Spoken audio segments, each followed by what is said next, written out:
Okay, here's the scenario. It's the holidays, Thanksgiving, Hanukkah, Christmas, New Year's, and every party that is in between all of that. It's a mess for anybody that's trying to uh, stay on a diet or eat right or just have a healthy lifestyle. I'm going to give you four key elements to help you stay on track during the holiday season. My name's Eric, and I am a certified life coach, and I'm offering my services now as a senior health coach. And everything I say is strictly my opinion. I'm not a doctor or a scientist or a professional of any sort. I just have a lot of life experience. I know what works for me, and I know based on what a lot of people have told me what works. So, um, today we're going to talk more about some ideas, not so much about diet. And so, here are the four things that you need to do during the holidays to stay on track. Now, number one, I hope you're already keeping a record. I'm going to show you my record here. Hopefully it shows up on the camera all right. Can you see that? Yeah. I don't know if it's backwards or anything when you can see it, but it's just a clipboard. My wife made this nice little uh, data sheet on the computer and printed it out for me. And I know during the holiday season, you are encountering parties and get togethers, and friends are dropping off treats, and you're making treats. Uh, so um, you're going to get off track. You're going to be eating garbage, crap food. That's all there is to it. Uh, let's face it. But here's here's item number one that's going to really help, and that is keep track every day. Step on that scale. I hope that you'll think about investing in one of these body monitor scales. It's like a bathroom scale. Um, I think we paid $70 or $80 for ours on Amazon, so I know it's a good bit of money. But it's a really helpful tool to help you to keep track every day. It measures your weight. It it determines your percent body fat, percent lean muscle tissue. It calculates things like your biological age. Um, it calculates your visceral fat percentage, and a couple other things it provides for you. So a lot of it's calculated. It has a bar you hold out in front of you while you're standing on it, so it can measure this electrical current that's you know going through your body, and you don't feel it, but it's a really great tool. Keep track every day. I don't care, if you're going to a party, you're going to Thanksgiving feast or Christmas dinner or New Year's Eve celebration, you're going to eat a lot. Try to calculate what your calories are every day and your protein levels. These are the two important things I think you should be recording on this record. And the reason why you want to keep track is it helps you to focus. It helps you to remember, okay, I do have goals. And by writing it down and keeping track every day, at least I'm reminded I have a goal. I know today I'm going to blow it, but it keeps it in your mind that when you get to the party, okay, what am I eating? Okay. And I think it's a really important tool. Number two, we're going to stay on track during the holiday seasons. And I want to tell you a little story of what number two is, and that number two is plan ahead.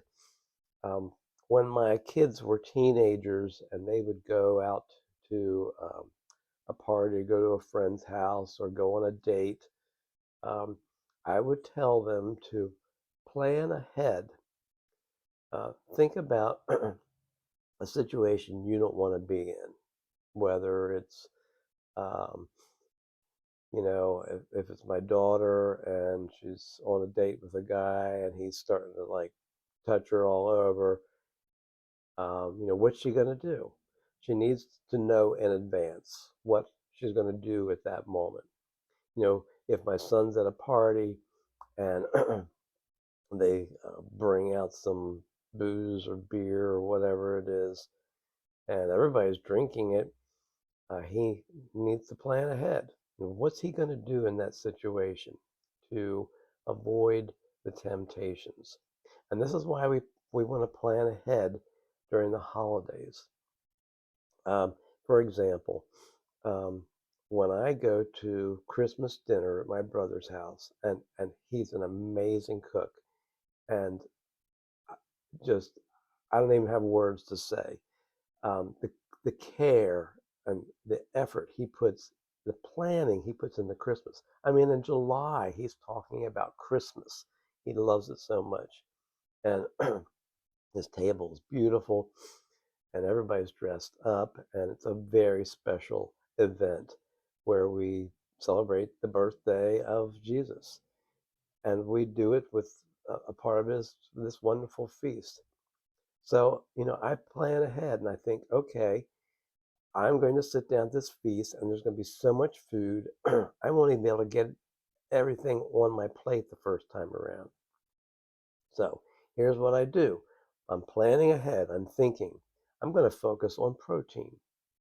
I'm going to think, okay, when that turkey comes around, that's going to take up most of my plate. And I have a weakness for dressing, the stuffing. So I tell myself, just a little bit. And I'm planning ahead. I'm thinking ahead about this, even before the day arrives, that I'm going to just put a little bit on my plate. Excuse me.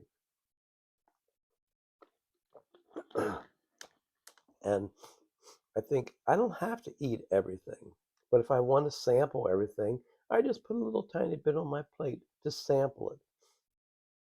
And I'm thinking this ahead. So when the day arrives, I already have a plan and I'm going to follow through with it. Now, when it comes to desserts, my mother makes all of these cookies.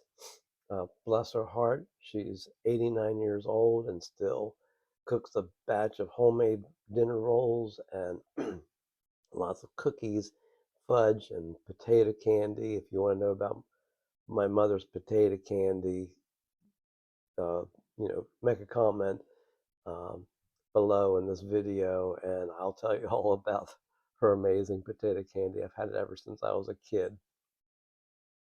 But I have to plan ahead and tell myself I'm just going to have one of each cookie and not two. I'm going to have one piece of fudge and one piece of potato candy.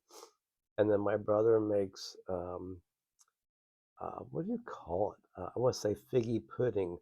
No, it's kind of like a cake at Christmas time, and he lights it on fire, and you have this hard sauce that he puts on it, and it's amazing. Um, but I just tell myself I'm just gonna have one small piece of that, and I plan ahead so that I won't overdo it. And then when I get home that night, I'm going to record, and I have Chronometer on my phone. I have the free version of the app Chronometer, and I can plug in there, you know, cookies and fudge and things like that, and it'll calculate the calories, protein, carbs, and fats. And that way I can keep track. Okay, so I'm going to keep track. I'm going to plan ahead. What else can I do to be successful during the holidays to stay on track? The next thing is to be disciplined. And I've already mentioned that. You just have to use your your willpower and say, okay, I've planned ahead. I'm only going to have one of each cookie, and that's going to be it. And when they come around and I take one, and when I'm finished eating them, and somebody says, would you like some more? They're so good. Here, have another piece of fudge. And I'm going to be disciplined and say, no, thank you. They were wonderful, but I'm just going to limit myself. I'm trying to take better care of my body and my brain. So that's being disciplined. And the last thing we're going to do during the holiday season, this is item number 4. We're going to be consistent. Just stay consistent. Now, what do I mean by that? Um, you know, this starts in November and it ends on January 1st. And um, it's not one event, it's many events. You're going to be invited to a party, or somebody's going to bring some treats over, or you're going to be invited to go out to dinner with somebody.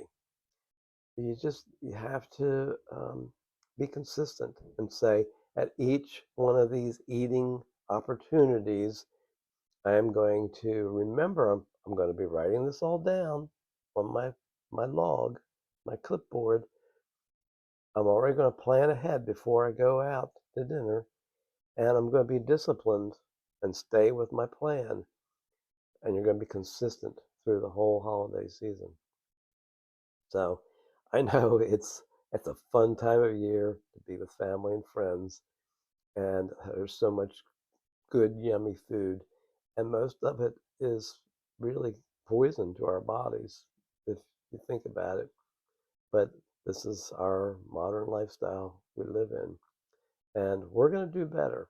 We're going to reach some goals, and um, I wish you much luck with this, and I want you to be well.